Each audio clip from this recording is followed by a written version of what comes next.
These days, in the modern times,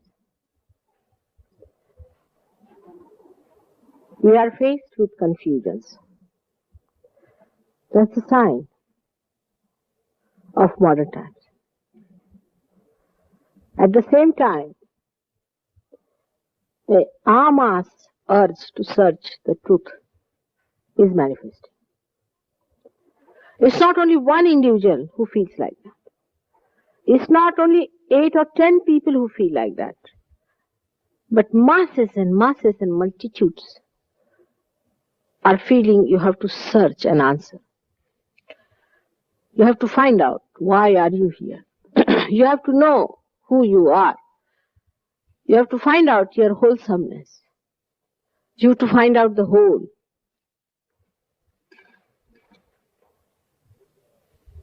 There is a big movement in a very subtle way that is moving masses towards this search. But we have no idea, perhaps, as to what is the atmosphere in which we are born. What is the situation, how the whole stage is laid. We have no idea. As we have taken ourselves as granted, as human beings, we take everything for granted. We are born human beings through our evolution. We do not even want to think why we were evolved from amoeba to this stage. All the whys we just shut down. Whatever is there, we want to see through these eyes, through these ears, through these sensory organs, we want to understand. But still the urge is there to know what is beyond. The atmosphere in which we are born cannot be understood without having the light to see why there is darkness. And darkness of such immensity, which never pervaded this earth. It was never so much before, never before, than it is today. That's why the confusion comes in. And it has an action, has a reaction in the same way. The more is the urge, the more is the confusion. The more is the darkness. Now this darkness around us is not only of ignorance as it used to be. In the Vedas or in the scriptures, anywhere it is written that you have to enlighten yourself. You have to have the light. I used to say the same thing, not to frighten you about it too much. I thought first they'll have the light, then they will be able to see. For 3 years, I did not say anything, a word about this darkness, the source of this darkness. Till they themselves started seeing it, I knew they will see, and then I had to start talking about it. We have to understand that satanic forces have been let loose by some horrible satans. Like convicts who are on the run. There are thousands and thousands of entities controlled by some very sinister, evil people. They call themselves as great people, as maybe gurus or maybe saintly persons, organizers, whatever you may say. They are controlling this satanic force. And we are all surrounded by that satanic force. As soon as we start projecting ourselves into their areas, we get caught up. Let us see how do we project into them and why do we get up into that and what is the remedy for the satanic forces. First we project into that through our subconscious mind, which is being described by many psychologists. They call it is psychic powers. It's not only psychic, there's some more things about it. Through our conditionings, through our fears, we have a mind of our own. Now, mind is to be divided into two. The English mind is different from the Sanskrit manas. Manas is whatever is the superego in you, whatever is conditioned within you, is manas. And the ego is different. So there is a superego and an ego to a mind, out of which the superego, the mind, it starts forming habits. For example, human beings have a capacity to form habits very easily because of superego practices. The one who is using now a chair, say he uses it for 10 years, he cannot sit on the ground. So the matter starts sitting on us and we start becoming slave to the matter. When our attention is obsessed by matter, by materialism, and we start projecting ourselves under the domain of materialism, of accepting whatever matter is dominating us. For example, a person is crazy, say, about football. It's all right to like something, but we do not know how to demarcate ourselves. We go on projecting into it to such an extent, there's no control, that we become slaves to it. So much so that we start identifying ourselves, our own achievement with that football. We go to such a limit that we completely lose our balance. But psychic powers actually arise from sex habits. Once you start indulging into your sex and its perversions and all those things, you go into lethargy, into your subconscious area, into your collective subconscious. And in the collective subconscious, all kinds of filthy people exist. Sly, intriguers, frightened, masochists, you can call them. That type of people, they are there. They are let loose. So they are there. They capture you. Then you go into all perversions of sex. All sorts of things. You go and ask them, what's wrong? What's wrong? To keep to subconscious area, you take to alcoholism, drugs. It's lethargic. You explain it by saying that those who are very active are aggressive. So we are taking to this kind of life by which we are getting into lethargy. But when you move too much into it also, all these horrible people capture you and you get into them and they try all kinds of tricks through you. They become very effective.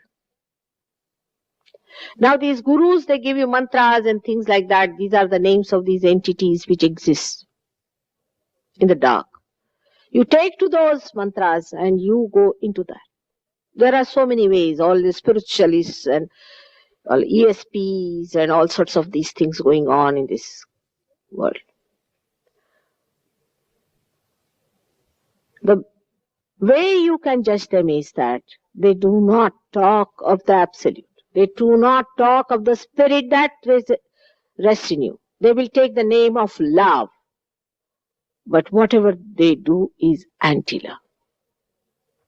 They'll talk about your brother dying, father dying, mother dying. Can you talk to them? If you want, you can have a conversation with them. All of them are tying you to the subconscious, to that horrifying atmosphere. And you are not aware of it. You just accept it. All kinds of these negative forces are let loose. The other side are even more dangerous. Is the supraconscious area in our being on the right hand side. In one side, you put your emotions, project them.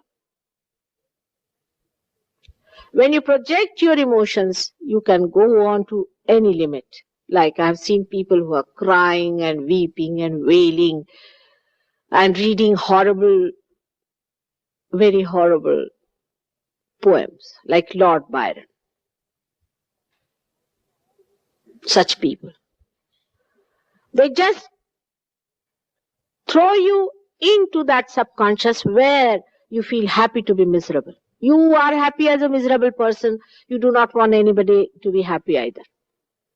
And you want to go on and continuing with that dramatic, romantic method by which you think you are a very miserable people and all the world is torturing you and you are a very nice person yourself. In this process, you destroy yourself. You destroy your being. And you cover your spirit completely with your subconscious ideas.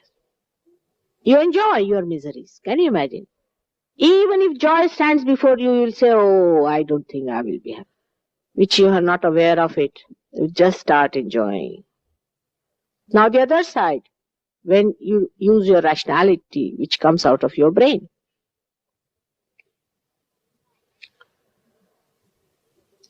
One side, you use your emotions out of your heart. Outward heart, I should say. And the other side, you use your brain, your rationality. You start solving problems through rationality, but it has no control. You can rationalize even a murder, you can rationalize wars, you can rationalize everything, every sort of aggression you do. If you ask Russians, they will say it is rationalized that they are aggressing Afghanistan. If you ask Americans, they said it is rationalized that they are aggressing all the developing countries. Everybody thinks they are absolutely all right. Spanish people going down and destroying all the civilizations of, say, Argentina, Peru, and all these places. Or the English thinking that they don't like somebody, so they have a business. All right, if they say we don't like it, they have a business to say whatever they like, to ill-treat anyone they feel like. They can do it because they don't like it. Or any other such people. So in the developing countries, more the subconscious works out much more. And in the developed countries, the supraconscious works out. Both are just the same. Both are in the same darkness. There is no difference. Only the color may be different. One we can say in the black fumes of the coal and another in the yellow fumes of the benzoin. Both are equally suffocating. The another side, the right side, is more dangerous because it doesn't show any signs. It's ego. You think it is rational, you start solving problems rationally. Where do you end up? In quarrels, squabbles, fighting, killing, violence. Any organization that is based on these two things, whatever may be their intentions, good or bad, they end up like this. On one side, they go into intrigues, slyness, and lethargy. The other side, they go into violence. Or also they can change hands. Some lethargic people can be extremely violent, but because they are so lethargic that they take time to react.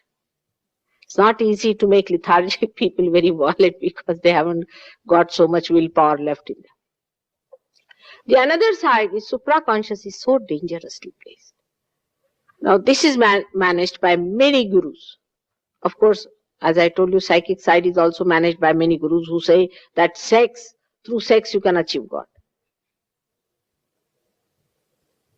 I'm not denouncing sex by any chance. What I'm saying, the moderation of sex, the sanctity of sex has to be there. On the right hand side, I'm not denying rationality. But rationality should be wisdom. If there is no wisdom, rationality can be very dangerous.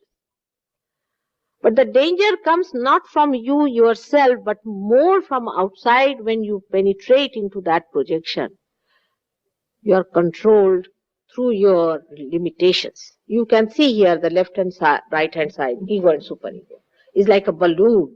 And the balloon moves like that, keeps you with you like this, and another balloon moves like that, and both the balloons are pulling you on both the sides. They give you mantras. These mantras are nothing but projections of your rationality, your mind. We call them black magic in one simple word. Or you can call one as yellow magic, another as black magic, whichever way you like. All these are the same thing. And with this projection, people can kill. Sitting down here, people can kill. They can do whatever they like sitting down here, and they call it as power. Now, this supraconscious area people cover when they are fond of power. When they want to have power, now they have had, supposing, political powers. But they want to intrigue and espionage people. I mean, imagine these filthy things people do. Imagine. This is politics. Supposed to be. Espionage and all that. These all filthy things are done by people who want power. More power and more power and more power. And this power is also ultimately is destroying the whole. One destroys the individual, the other destroys the whole.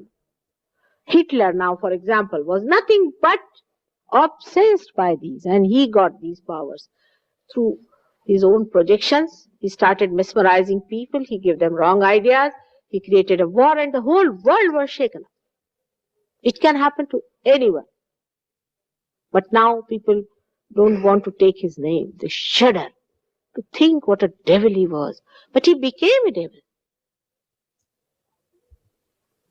These powers are around. So those who want to overpower things, now those who want to say fly, or those who want to have supranatural powers, they call them, like you can hold a truck coming. What is the need to hold a truck? You can allow an elephant to pass over your body. I don't understand what is the need for elephant to pass over your body. How many elephants do you have in this country? And where will you face such an accident? Such people, when they overdo it, they develop these so-called powers of killing others. They will create accidents, they kill people, they do all kinds of things.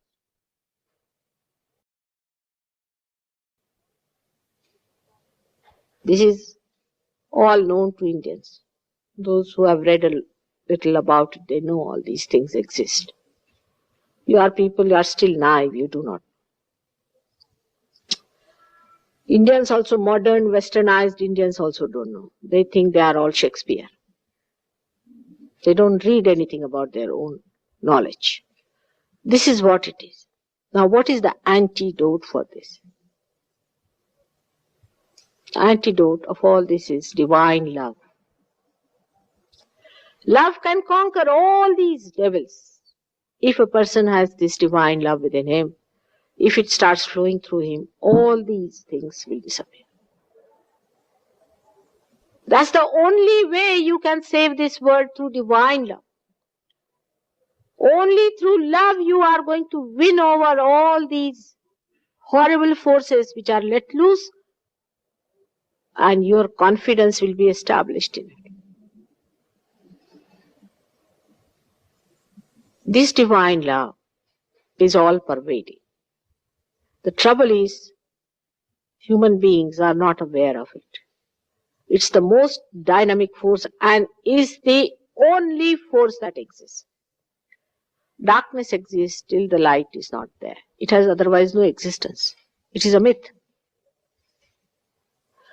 In the same way, when the light of divine love starts flowing in you, when you become identified with that divine love, then all these negative forces drop off. The mantras, so-called mantras that they are taught to you, which are used to invite these horrible entities, disappear into thin air. And actually the deities which are to be awakened, they get awakened. Say the fire that may completely demolish a place becomes a fire in the lab when you see where to put the fire. This light of divine love should come to every one of the person who is seeking truth. This is what we are seeking. This divine love should flow through you. by which you are going to save the whole world. It's a very dangerous and precarious condition. Those who are realized souls and real truthful people are hiding themselves in the Himalayas or some sort of cave somewhere in the world. They don't want to face you because they think you are too dark and your projections are like two horns, and you, as soon as you'll see them, you'll come down like a bowl on them.